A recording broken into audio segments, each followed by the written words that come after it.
गंदे ਕੰਮਾਂ ਤੋਂ ਧੀ ਨੂੰ ਮਨਾ ਕੀਤਾ, ਧੀ ਨੇ ਮਾਂ ਨੂੰ ਨਾਰ ਲਾਇਆ, ਮਾਂ ਨੇ ਪੁੱਤਰ ਨੂੰ ਨਾਰ ਲਾਇਆ, ਫਿਰ ਤਿੰਨਾਂ ਨੇ ਰਲ ਕੇ ਘਰ ਵਾਲੇ ਜਵਾਈ ਨੂੰ ਵੀ ਨਾਰ ਲਾਇਆ ਤੇ 50 ਸਾਲਾ ਜਿਹੜਾ ਬੰਦਾ ਸੀ ਨਾ ਉਹਦਾ ਗਲਾ ਘੁੱਟ ਕੇ ਮਾਰਿਆ। ਲਾਸ਼ ਜਿਹੜੀ ਸੀ ਨਹਿਰ ਦੇ ਵਿੱਚ ਸੁੱਟ ਆਈ। ਜਦੋਂ ਪੁਲਿਸ ਨੂੰ ਪਤਾ ਲੱਗਦਾ ਤੇ ਪੁਲਿਸ ਵਾਸਤੇ ਇੱਕ ਅੰਨਾ ਕਤਲ ਹੁੰਦਾ ਵਾ, ਪੁਲਿਸ ਆਪਣੀ ਮਦਈਅਤ ਦੇ ਵਿੱਚ ਪਰਚਾ ਦੇ ਕੇ ਤੇ ਆਗਾਜ਼ ਕਰਦੀ ਹੈ ਤਫਤੀਸ਼ ਦਾ। ਜਦੋਂ ਇਸ ਤਰ੍ਹਾਂ ਦਾ ਕੋਈ ਵਾਕਿਆ ਹੁੰਦਾ ਵਾ ਤੇ ਕੋਸ਼ਿਸ਼ ਪੁਲਿਸ ਦੀ ਇਹ ਹੁੰਦੀ ਹੈ ਕਿ ਚਲੋ ਜਾਨ ਛੁੱਟ ਜਾਵੇ, ਲੇਕਿਨ ਖੋੜਿਆਂ ਵਾਲੀ ਪੁਲਿਸ ਨੇ ਇਹ ਤੋਂ ਜਾਨ ਨਹੀਂ ਛੁਡਾਈ ਬਲਕਿ ਅਮਲੀ ਕੰਮ ਕਰਕੇ ਦਿਖਾਇਆ, ਕਿਉਂਕਿ ਉੱਥੇ ਦੋ ਬੰਦੇ ਲੱਗੇ ਆ ਤੇ ਦੋਨੇ ਜਵਾਨ ਆ। SHO ਆਤਿਫ ਖਿੱਚੀ ਆ, ਉਹ ਵੀ ਪਹਿਲੀ ਦੂਜੀ ਵਾਰੀ SHO ਲੱਗਾ ਵਾ ਤੇ ਐਕਟਿਵ ਮੁੰਡਾ ਵਾ। ਥੱਲੇ ਉਹਦੇ ਨਾਲ ਇੰਚਾਰਜ ਇਨਵੈਸਟੀਗੇਸ਼ਨ ਲੱਗਾ ਆ ਗੁਲਜ਼ਾਰ ਸਪਰਾ, SHO ਮਦੀਨਾ ਟਾਊਨ ਤੋਂ ਪਹਿਲੇ ਰਹਿ ਚੁੱਕਿਆ ਤੇ ਜਵਾਨ ਆਦਮੀ ਆ, ਭੱਜ ਨੱਠ ਕਰਨ ਵਾਲਾ ਵਾ, ਯਾਨੀ ਕਿ ਕੇਸਾਂ ਦੀ ਨੋਈਅਤ ਨੂੰ ਸਮਝਦਾ ਵਾ। ਅੰਨਾ ਕਤਲ ਸੀਗਾ, ਇਹਨਾਂ ਦੋਨਾਂ ਨੇ ਭੱਜ ਦੌੜ ਸ਼ੁਰੂ ਕਰ ਦਿੱਤੀ।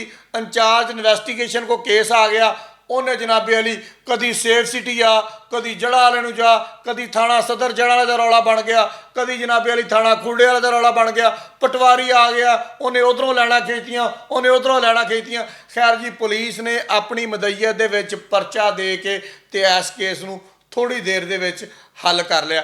ਹੱਲ ਕਰਨ ਤੋਂ ਬਾਅਦ ਅਸਲ ਸਟੋਰੀ ਸਾਹਮਣੇ ਆਈ ਆ, ਜਿਹੜਾ ਸਾਡੇ ਮੁਆਸ਼ਰੇ ਦਾ ਇੱਕ ਭਿਆਨਕ ਚਿਹਰਾ ਵਾ। ਐੜੀ ਬੀਬੀ ਸੀਗੀ, ਯਾਨੀ ਕਿ ਉਸ 50 ਸਾਲਾ ਮਰਨ ਵਾਲੇ ਦੀ ਬੁੱਢੀ, ਇਹਦਾ ਆਪਣਾ ਕਰੈਕਟਰ ਵੀ ਗੰਦਾ ਸੀਗਾ, ਯਾਨੀ ਕਿ ਕਰੈਕਟਰ ਲੈਸ ਸੀਗੀ। ਫਿਰ ਅੱਗੇ ਧੀ ਜੰਮੀ ਤੇ ਧੀ ਦਾ ਕਰੈਕਟਰ ਵੀ ਲੈਸ ਹੋਣਾ ਸ਼ੁਰੂ ਹੋ ਗਿਆ। ਉਹਨੇ ਜਨਾਬੇ ਅਲੀ ਕਿਤੇ ਫੈਕਟਰੀ ਦੇ ਵਿੱਚ ਮੁੰਡੇ ਨਾਲ ਵਿਆਹ ਕਰ ਲਿਆ। ਵਿਆਹ ਤੋਂ ਬਾਅਦ ਇਸ ਬਾਬੇ ਨੇ ਕਿਹਾ ਕਿ ਇਹ ਕੁੜੀ ਔਰ ਮੁੰਡਾ, ਯਾਨੀ ਕਿ ਮੇਰੀ ਧੀ ਤੇ ਮੇਰਾ ਜਵਾਈ, ਅੱਜ ਤੋਂ ਬਾਅਦ ਸਾਡੇ ਘਰ ਨਾ ਵੜਨ। ਲੇਕਿਨ ਮਾਂ ਸੀਗੀ, ਆਪਣਾ ਵੀ ਕਰੈਕਟਰ ਉੱਦਾਂ ਦਾ ਹੀ ਸੀਗਾ। ਮਿਲਣ ਜੁਲਣ ਲੱਗ ਗਏ। 50 ਸਾਲਾ ਸ਼ਖਸ ਨੇ ਮਨਾ ਕਰਨਾ ਸ਼ੁਰੂ ਕੀਤਾ। ਇਹ ਮਨਾ ਨਾ ਹੋਏ, ਇਹਨਾਂ ਨੇ ਫੈਸਲਾ ਕੀਤਾ ਕਿ ਇਸ ਬਾਬੇ ਨੂੰ ਹੁਣ ਰਾਹ ਦੇ ਵਿੱਚੋਂ ਹਟਾ ਦਿੱਤਾ ਜਾਵੇ।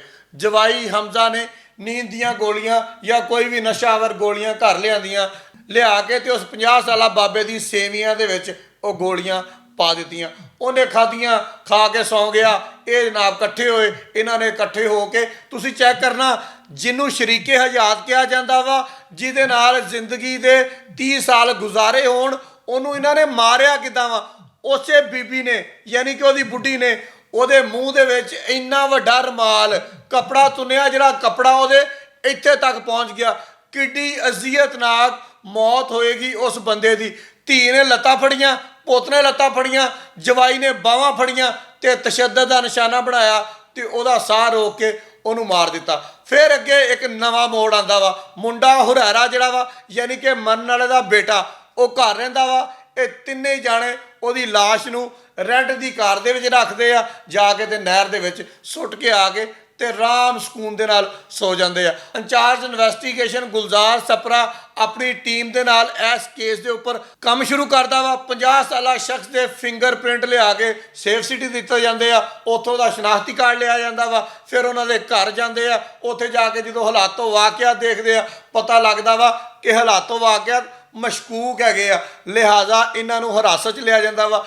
ਫਿਰ ਜਦੋਂ ਪੁਲਿਸ ਤਫਤੀਸ਼ ਕਰਦੀ ਹੈ ਨਾ, ਹਲਕੀ ਹਲਕੀ ਚੀਰਾ ਦਿੰਦੇ ਹਲਕਾ ਜਿਹਾ, ਫਿਰ ਉਹਨੂੰ ਪਤਾ ਲੱਗਦਾ ਵਾ ਕਿ ਇਹਨਾਂ ਨੂੰ ਗੱਲ ਸੱਚੀ ਦੱਸਣੀ ਆ। ਫਿਰ ਜਨਾਬੇ ਅਲੀ ਹੁਰੈਰਾ ਨੇ ਗੱਲ ਸੱਚੀ ਦੱਸੀ ਕਿ ਮੈਂ ਲੱਤਾਂ ਫੜੀਆਂ ਸੀਗੀਆਂ, ਫਲਾਂ ਨੇ ਬਾਹਾਂ ਫੜੀਆਂ ਸੀਗੀਆਂ, ਇਹਨੇ ਕਪੜਾ ਦਿੱਤਾ, ਇਹ ਸੇਵੀਆਂ ਲਿਆਇਆ ਸੀਗਾ, ਇਹਨੇ ਸੇਵੀਆਂ 'ਚ ਗੋਲੀਆਂ ਪਾਈਆਂ ਤੇ ਅਸੀਂ ਇਹਨੂੰ ਮਾਰ ਕੇ ਤੇ ਉੱਥੇ ਸੁੱਟਿਆ। ਫਿਰ ਜਨਾਬੇ ਅਲੀ ਤੁਸੀਂ ਤੇਜ਼ੀ ਚੈੱਕ ਕਰਨਾ ਜਵਾਈ ਹਮਜ਼ਾ ਦੀ, ਕਿ ਉਹਨੇ ਬਾਬੇ ਦੀ ਜੇਬ ਦੇ ਵਿੱਚੋਂ ਮੋਬਾਈਲ ਕੱਢਿਆ, ਬਾਬੇ ਦੀ ਜੇਬ ਦੇ ਵਿੱਚੋਂ ਜਿੰਨੇ ਕਾਗਜ਼ ਸੀ ਕੱਢੇ ਤੇ ਜਾ ਕੇ ਖਤ ਕਰਾ ਕੇ ਆਇਆ ਇੱਕ ਨਾਈਆਂ ਵਾਲੀ ਦੁਕਾਨ ਤੋਂ। ਜਦੋਂ ਖਤ ਕਰਾਉਣ ਗਿਆ ਨਾ, ਹੌਲੀ ਕਿਤਨੇ ਸਮਾਨ ਨਾਈਆਂ ਵਾਲੀ ਦੁਕਾਨ ਦੇ ਵਿੱਚ ਹੀ ਰੱਖ ਆਇਆ, ਮੋਬਾਈਲ ਵੀ, ਸ਼ਨਾਖਤੀ ਕਾਰਡ ਵੀ, ਕਾਗਜ਼ ਵੀ, ਕਿ ਜਦੋਂ ਪੁਲਿਸ ਨੂੰ ਕੋਈ ਸ਼ੱਕ ਸ਼ੁਕ ਪਏਗਾ ਜਾਂ ਪੁਲਿਸ ਮੋਬਾਈਲ ਦੀ ਲੋਕੇਸ਼ਨ ਲਏਗੀ ਤੇ ਨਾਈਆਂ ਦੀ ਦੁਕਾਨ ਦੀ ਆਏਗੀ, ਸਾਨੂੰ ਤਾਂ ਪਤਾ ਨਹੀਂ ਲੱਗਾ, ਬਾਬੇ ਹੋਰੀ ਤਾਂ ਗਏ ਹੋਏ ਸੀਗੇ ਘਰੋਂ ਤੇ ਸਾਨੂੰ ਤਾਂ ਪਤਾ ਨਹੀਂ ਹੈਗਾ ਕੀ ਹੋਇਆ ਕੀ ਨਹੀਂ, ਨਾਈਆਂ ਨੂੰ ਫੜ ਲੈਣਗੇ। ਉਹ ਨਾਈ ਵਿਚਾਰੇ ਐਵੇਂ ਵਿੱਚ ਖਤ ਕਰਦੇ ਰਗੜੇ ਜਾਣੇ ਸੀ। ਖੈਰ ਸਿਆਣੇ ਬੰਦੇ ਸੀ SHO ਤੇ ਇੰਚਾਰਜ ਇਨਵੈਸਟੀਗੇਸ਼ਨ, ਇਹਨਾਂ ਨੇ ਜਦੋਂ ਤਫਤੀਸ਼ ਕੀਤੀ ਤੇ ਹਰ ਸ਼ੈ ਸਾਹਮਣੇ ਆ ਗਈ।